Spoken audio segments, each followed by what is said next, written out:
Welcome to the box on screen. I'm Alan, one of the learning officers here. And I'm Tony, I'm an engagement officer here at the box. The box is a brand new museum, gallery and archive for Plymouth in the southwest. It's a hub for culture, innovation and creativity. There are over 2 million objects in our collections, but today we'll be taking a closer look at our fabulous moving image collection, which comprises of 250,000 clips. Tony and I have delved into that amazing archive to explore Plymouth After Dark. Tony, can you tell us a bit more about the After Dark project? I certainly can, Alan, yes. So Plymouth After Dark is a project that we've been working on at the box for the past 4 years. It's a large-scale community engagement project looking at everything and anything that happens when the lights go down. So we like to kind of call it the good, the bad and the ugly, and exploring all sorts of things. One of the main things we've been looking at is how people like to enjoy themselves at night and where people go, what they do, you know, whether they go to pubs and clubs or theatre or cinema, whatever it may be. But for a lot of people, when they think about Plymouth and going out to enjoy themselves, the first place they think of is Union Street. And in looking at the archive collections, we found a wonderful film from 1966, a documentary that was on Westwood TV, all about Union Street, showing all aspects of life on the street. And the documentary film's 25 minutes long, so we're not going to show you all of that at the moment, but we are going to show you a few clips from it as we talk. So what we'll do is we'll start off with a nice little clip from the introduction to that film.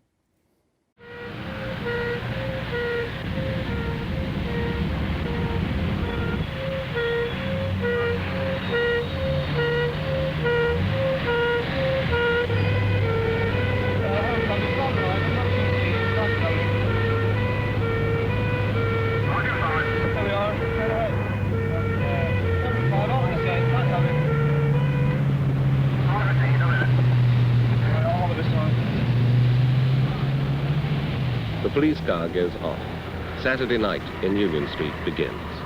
Visitors come for a drink or some kind of pleasure. There are people in and around Union Street to provide it, and afterwards, evangelists to give them a cup of tea and save their souls.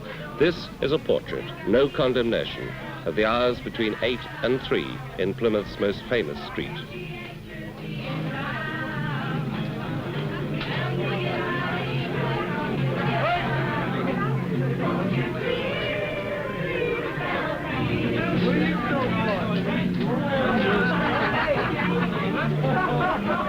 Saturday night begins, naturally, in a pub.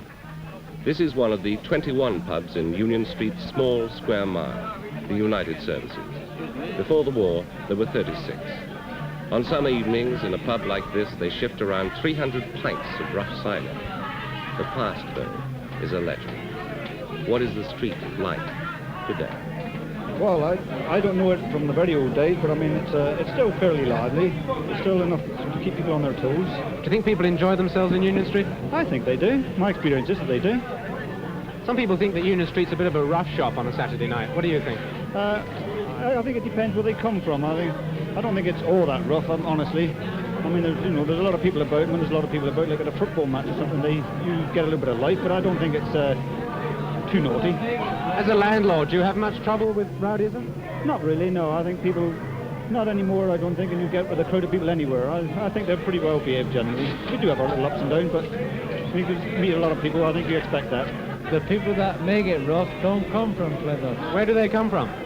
Everywhere. You get all these so-called Bristolians, Scousers, Geordies, all the lot. They comes down here, so what happens? Even Scotsmen, Welshmen, Irishmen. It's not Plymouthians that's making Plymouth. No, I'm nearly dead. Not Plymouthians? No, I don't think so. Do you enjoy yourself in Union Street on a Saturday night? Where else can you go? Where else can you go? Yeah, that was really great. Lots of people enjoying themselves in pubs down on Union Street. Yeah, lots and lots of pubs, but not much mention of nightclubs.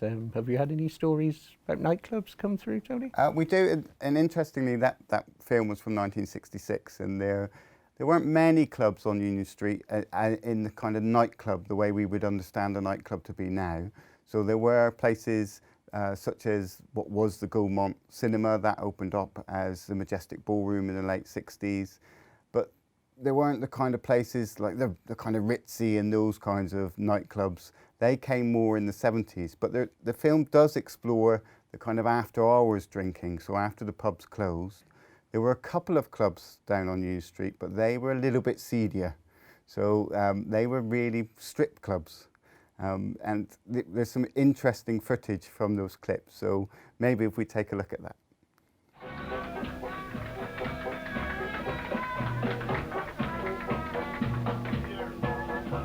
Why do I come to a strip club? Well, I like to see a bit of bare body. Or I see it at home. I'm a married man with 4 children. And I'm going to say Bristol ain't a very classy place to go to. But when you come down to Plymouth, you get a few of these nightclubs. It costs you a few bob to join, but still, like, you're all very satisfied, like, when you see the bit of the bear stuff, you know what I mean?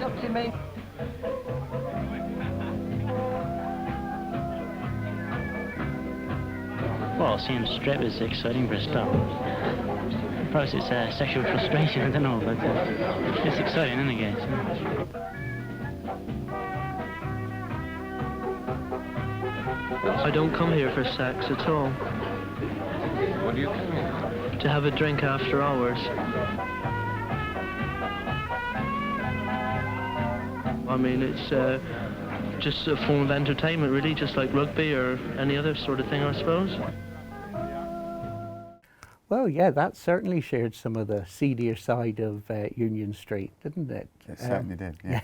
And the film actually makes some reference to some of the other kind of darker sides of the street, doesn't it? Touch of violence and prostitution. In the film itself, so the full documentary, yeah, a bit later on in the film, there are some references to that. And Union Street, as we know, it's had this reputation from all around the world, partly linked to the fact that Plymouth is a town or city with lots of sailors, and those sailors go down to Union Street and Marines, and then they go around the world and they share those stories. So that's partly why that reputation's there. But Union Street has had some really quite nasty things that happened. In 1986, there was a major riot there, which made national news, you know, kind of burnt out cars, that kind of thing. So it's not necessarily the safest or nicest places to be over time. No. But we've actually managed to find some footage of a slightly different kind of violence taking place on the street, haven't we? So we'll take a look at that now.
So what a wonderful clip that was. Maybe not the violence people were expecting to see, but the Palace Theatre there, a great venue, one of Plymouth's primary venues, been all things to everybody over the years. So it's been a bingo hall, it's been a theatre, place for wrestling. I didn't expect to see wrestling in the Palace Theatre. But it's even been a place where, in more recent times, and perhaps we'll show some clips of this later, it's been a place for raves and kind of big dance events. But it kind of showed, you know, even though Plymouth and Union Street had its kind of seedy side, that it was trying to have something for everybody over the years, you know, whether that was bingo, whether it was children's theatre, but most people would find some kind of enjoyment there. Would you agree, Alan, with that? Yeah, I think that's fair to say, Tony. Yeah, I mean, if we're thinking about perhaps like the LGBTQ plus community, which I've done a lot of work with, a lot of the stories that come out are about people kind of claiming spaces where they feel safe to kind of represent themselves in that way. So there are certainly little cafes that people have talked about and told us about where they've kind of claimed that space, put egg boxes on the roof to keep sound in and things like that, and sort of, you know, express themselves in that way, really. Okay, well, it's interesting because I think the little film from Union Street that we've shown some clips from, they have some discussion around a late night cafe, so an after hours drinking place, where members of the LGBTQ plus community may have felt safe. Maybe we can have a quick look at that. Great.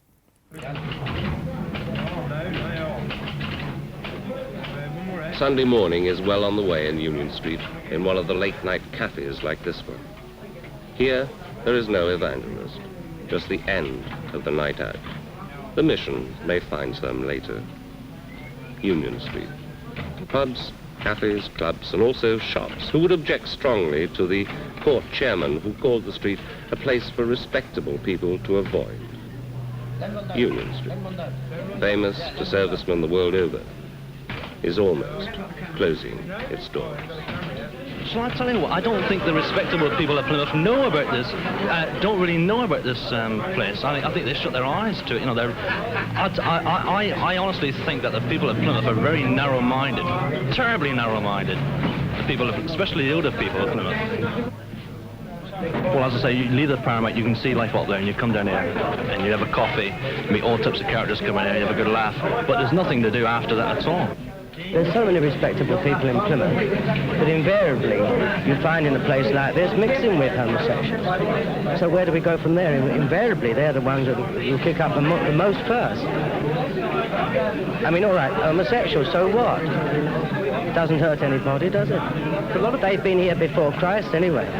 Well, where have they got to go anyway? Nobody wants them. None of these so-called respectable people will entertain them. That was a really interesting clip, Alan, and kind of interesting that Union Street, those late night drinking places. I know that cafes were often mentioned in some of the research that you've undertaken, and indeed Plymouth After Dark has undertaken. I know the Mambo Cafe came up as in Union Street, but there were a number of venues away from Union Street that came up where members of the LGBTQ plus community felt safe or made their own. Would you tell us a little bit about some of them? No, that's right. I mean, as I say, yeah, as you say, mostly cafes on Union Street, but as you move slightly away, you know, pubs and some clubs and things like that. There was the Lockyer Tavern, which is where the beer garden of the Bank pub is now currently. That was a place that actually had its own entrance and toilet for the back bar, so because of that people seemed quite comfortable to kind of allow that space to become a queer space basically, and for people to use it in that way. That went on through the 50s and the 60s before it was eventually demolished in the 80s. There was Mr. Harry's Club up on Plymouth Hoe, which was a bit of a ramshackle edifice, but you know, was run by a gay gentleman, so actually people felt a real sense of belonging there.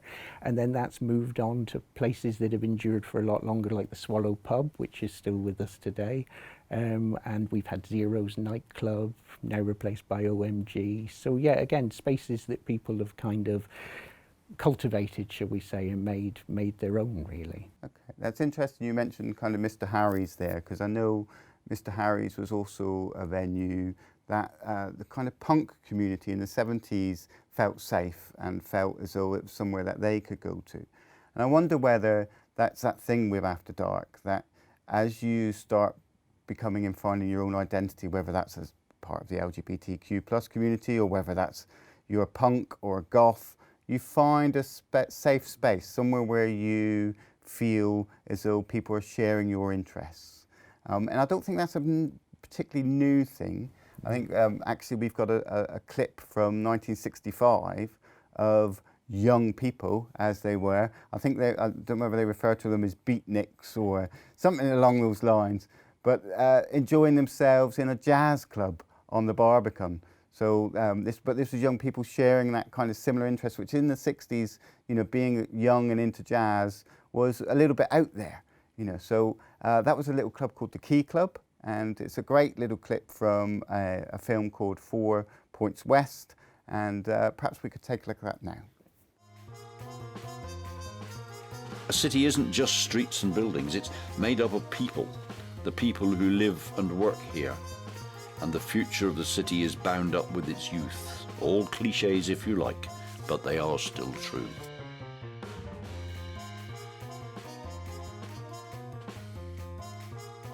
What do people in Plymouth do? Oh yes, they go dancing, but what else? Well, they do a great many things. Some humdrum, some exciting. Here are a few. Well, that's some really fantastic footage of young people having fun and enjoying themselves, isn't it? I guess if we're thinking about that, and if we're moving through to the late 60s and we're thinking about young people and identities and things, we're kind of moving into that kind of hippie movement, aren't we, in that sense of who you are and who you're going to go out and enjoy yourself with. Am I right in thinking that there was a club in Devonport that had some connections to the hippie movement? Yeah, you are.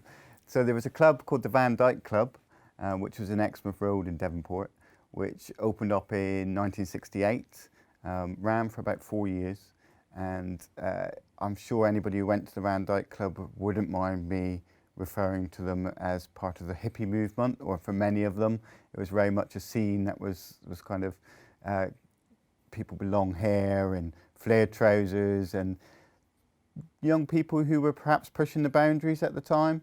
But the Van Dyke Club was a really interesting place. So it was nowhere near Union Street, nowhere near the centre of Plymouth. As I said, it was out in Devonport. But it was attracting bands to come down to Plymouth and play from all over the country. And bands that were really quite big bands. And we were talking bands like Pink Floyd and Free and kind of Jethro Tull. There were 300 odd bands played in the 4 years that it was open. So it's really important for Plymouth, really important in terms of the story of After Dark. But what's interesting about it is how people who shared an interest came together, and that interest was music. And quite often that is how people start coming together after dark. That same club, the Van Dyke Club, later became the Metro, which was also owned by the same family, the Van Dyke family, but became a punk club. So there were bands, lots of punk bands that came to Plymouth, played at the Metro. They also played in a place called Woods in the city centre, or Clones on Union Street. But it was this idea of having an identity, this idea of being part of a movement. And I think it's quite interesting that we see young people come together with a shared interest, and they see themselves as being a kind of an inclusive movement, and where everyone's welcome as long as they share those similar interests around the music. And that, whether that's hippies or whether it's punks, or indeed a bit later we had the kind of rave movement and the kind of clubbing dance music movement. And Union Street played a central part in that movement as well, and particularly a couple of venues. One we've already mentioned, which was the Palace Theatre, which became the Academy, and another venue which was the Warehouse, which was the old Gaumont Cinema, but I also referenced the Majestic Ballroom earlier, so it's that same venue. And I just think it's really interesting, we talked about the LGBTQ plus community earlier, how all of these movements would have seen themselves as being welcoming to the LGBT plus community, and none more so than the rave scene and the dance music scene. And we've been looking in the archives trying to find whether we've got anything that kind of reflects that scene in the early 90s. And we have found this wonderful film, a youth programme called Tongue and Groove, which was a locally produced programme, but was filmed inside the Academy for a Valentine's Day special in 1991. And perhaps we can take a look and see how it was an inclusive movement.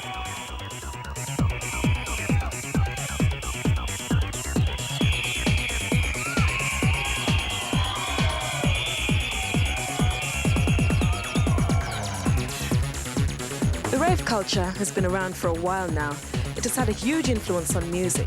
But what are some of the influences and philosophies behind the scene? There certainly has been a revival of some of the ideals of the 60s hippies. In here is Fraser Clark, who's actually been around long enough to remember the first generation of hippies. We'll have a word.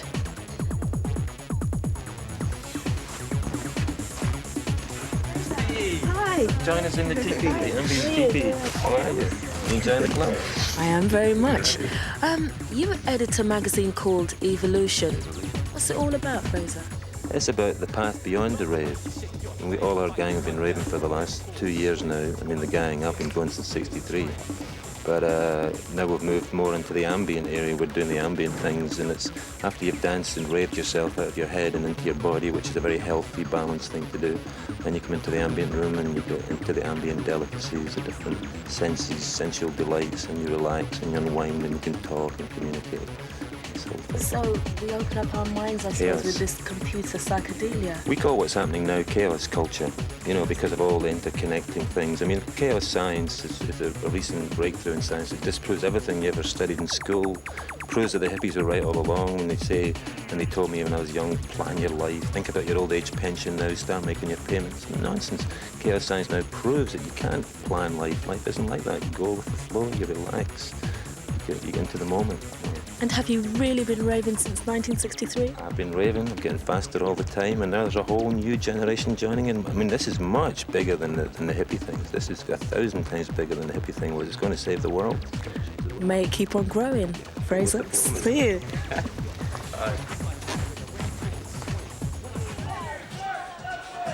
Well, I'm okay. I've had my Valentine's hugs and kisses from TC and the scientists. But what about other Valentine's couples? Yeah, you two. Are you together? Sort of, no. Sort of? No. Come on, commit yourselves. No, we're not. Are you hiding something? No. All right, did you give her a Valentine card this year? No? And you did give him one? Oh, that's not the spirit, that's not the spirit. Okay, let's pick on someone else. You! Where's your Valentine tonight? Simon's my Valentine. Simon? Hey. Hi. So where did you two meet then? Well, it was like a friend of his came up and said, my mate fancies you, which really surprised me because it's really difficult for like gay people to meet. And in a couple of months' time, it's going to be even more difficult with things like Clause 25, which is going to outlaw procuring and soliciting. Procuring? What's that? Procuring's like introducing somebody to somebody else, like a gay man to another gay man. Soliciting is when you wink at somebody or when you chat somebody up. And indecency's this. Oh, that's a shame. Fight Clause 25. Oh dear. I hope that doesn't alter your love life. Right, someone else, right. What about, you two look like a really loving couple. Did you give her a Valentine card this year? Two? Did you give her a... Yeah. What? A box of chocolates and a Valentine's card. Do you love her? Do you love her? Yeah, loads of it. Do you love him? Go on, give him a kiss, go on. Lovely. Right, who else? These two look like... Oh, we've got time for no more. Listen, I'm going home now. Well, no, I think I'll stay and rave a bit more. Tongue and Groove will be back next week without me, but I think it's going to be good anyway. See ya!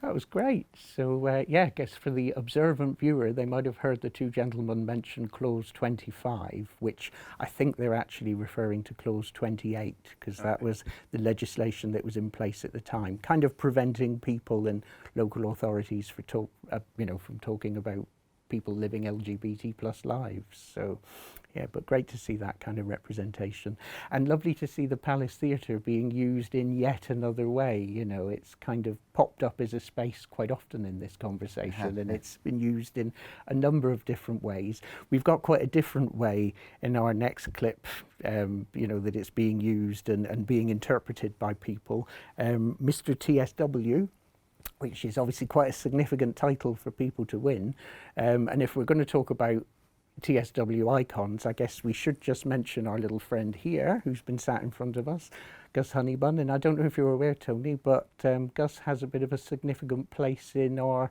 LGBT local past. Have you come across that? Really? No? Okay. Oh, Tell me more, tell please. me more. Yeah, well, it's obviously Gus was, you know, in the sort of 70s and 80s, Gus was popping up, you know, telling kids about their birthdays and kind of bunny hops and cards and celebrating that.